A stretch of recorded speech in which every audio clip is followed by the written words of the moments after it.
in these institutions, and Kenya last year invested $40 million in Afrexim Bank. We are considering investing in Trade and Development Bank. We are considering investing in all the other institutions as a way of putting a stamp of approval of these institutions and building their capacity to assist us develop our own financial institutions.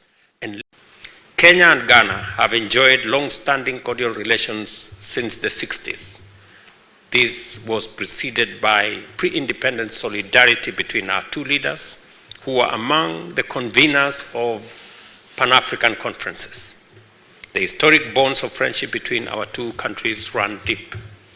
We are bound together by our shared commitment to Pan-African unity and a common vision for a united and prosperous Africa.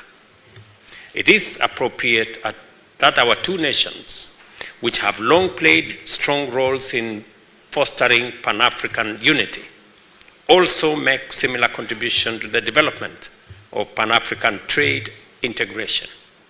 It is also imperative that we continue to strengthen our relations, enhance our solidarity, expand cooperation, and deepen mutual understanding to unite and deliver inclusive economic growth for the peoples of our nations and for our continent. The Pan-African independent movement inspired many African countries that followed in Ghana's independence. Once again, in its capacity as the home of African Continental Free Trade Area Secretariat, Ghana is a leading force in economic integration and development of 55 countries within 8 regions, economic communities in our continent. I thank you, Mr. President, for spearheading this development, for your support to the ACFTA Secretariat, and for your support to the Secretary General, and for Ghana's hosting of the Secretariat on behalf of our continent. Your Excellency, still on the subject of integration, and especially in accelerating the free movement of people within our continent, I welcome your recent announcement of your commitment to remove entry visa requirement for all Africans by December this year. This commitment aligns with one of the goals of the Africa Continental Free Trade Area to create a single market in the continent to drive economic growth, grow and create more jobs, and eradicate poverty.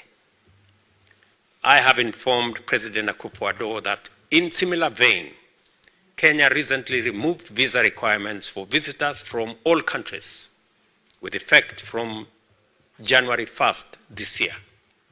This underscores Kenya's commitment to complement Ghana in improving free movement, increasing trade, and building a stronger, more united continent. The free movement of people between our two countries has contributed immensely to trade, investment, and tourism.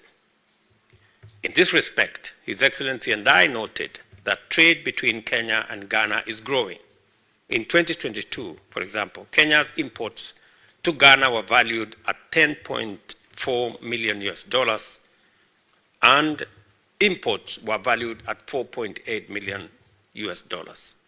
We have agreed that there remains great potential to enhance trade between our two countries, especially in the numerous opportunities arising from the establishment of the Africa Continental Free Trade Area. President Akufo-Addo and I are encouraged that under the ACFTA, our two countries have taken bold measures to explore these opportunities. We recall that in October 2022, I flagged up from Nairobi the first consignment of Kenyan tea destined for Ghana. On 23rd September 2023, Kenyan-made chloride exide batteries worth about 9.3 Kenya shillings landed in the Ghanaian port of Tema, while Little Cup, a taxi hailing service from Kenya, is now also operational in Ghana. My brother and I noted that Ghana Export Promotion Authority facilitated Ghanaian business people to undertake a market entry expedition to Kenya between May 23rd and 27th last year, and consequently, the Ghana Trade House was launched in Nairobi. Undeniably, this initiative represents a giant step towards greater trade within and among various regions and countries throughout our continent, spearheaded by Ghana and Kenya. I congratulate you, Mr. President, for being appointed the champion for Africa Union for the establishment of the Africa Union financial institutions. This include the Africa Central Bank, the Africa International Monetary Fund, the Africa Investment Bank, and the Pan-African Stock Exchange. My brother and I discussed at great length on how these institutions, championed by His Excellency the President, and in fact when he spoke at the Africa Union in February, I endorsed wholeheartedly the building of these institutions as a mechanism of consolidating our own economic and financial situation in our continent. And I concur with His Excellency the President that we should, as African countries, invest in these institutions. And Kenya, last year, invested $40 million in Afreximbank. We are considering investing in Trade and Development Bank. We are considering investing in all the other institutions as a way of putting a stamp of approval of these institutions and building their capacity to assist us develop our own financial institutions and leverage on them to acquire the much needed concessional financing to finance our own development. Your Excellency, as I have told you, you have my absolute support on this subject. And as we work collaboratively and collectively as African leaders to consolidate the place of the Africa Union and rationalize its institutions and reform its institutions, a mandate that was assigned to me by my colleagues, what the President is championing is going to be part of the consolidation, of the reform, of the enhancement of institutions that will support the progress and prosperity of our continent. I have informed Mr. President that I'm looking forward to him working with me and all the other leaders to make sure that we have an Africa Union as an institution that is fit for purpose to drive the prosperity of our continent. We have noted that peace and security is fragile, not only in Africa, but across the globe.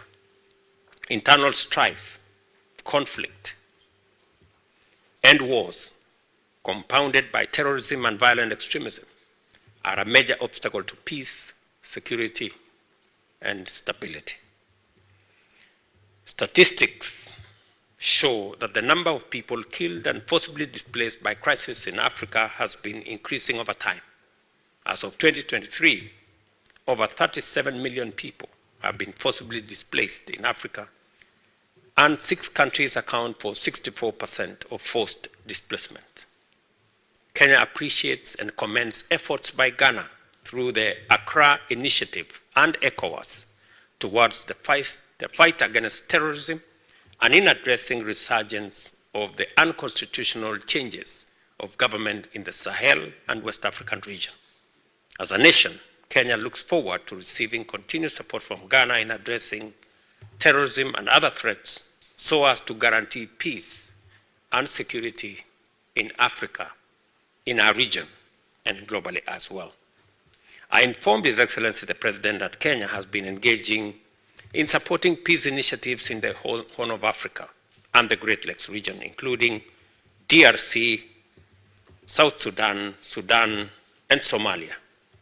Kenya stands in support of all efforts, both in West and in our region, aimed towards fostering peace and security in our continent. It has become clear during our conversation that we have to redouble our efforts to silence the guns in Africa as a vital condition for the establishment of economic growth. We also have no choice but to endow the African Union, our regional economic communities with greater capacity to do more in pursuit of peace and stability. On 15th March this year, the African Union Executive Council unanimously decided that candidates for the position of the next chairperson of the Africa Union Commission would be nominated by the Eastern African region states in accordance with the statutes of the AU Commission, the rules of procedure, and the Africa Union policy organs and decisions of the Assembly of Heads of State and Government. Your Excellency, my dear brother, I thank you most sincerely for accepting to support Kenya's candidature for the position of the chairperson of the Africa Union Commission 2025-2028, which has been initiated following comprehensive stakeholder engagement process across government. Kenya's candidature is informed by our leading role in enhancing and sustaining the Pan-African agenda in terms of independence and sovereignty, peace and security, development and prosperity, as well as sustainability and climate action. We hope to work with all as we try to achieve Africa's 2063 agenda. On our part, I have assured His Excellency that Kenya will support the Republic of Ghana for the candidature of Honorable Shirley Bochwe, Minister of Foreign Affairs and Regional Integration, for the position of Secretary General of the Commonwealth for the period 2024-2029. Excellency, this presents an opportunity for Kenya and Ghana to collaborate. I take this opportunity to assure Your Excellency of my personal support and commitment of the Republic of Kenya to working with you and the government of the Republic of Ghana to further strengthen the bonds of friendship between our two countries. I wish Your Excellency, the great people of Ghana, my very best wishes and prosperity.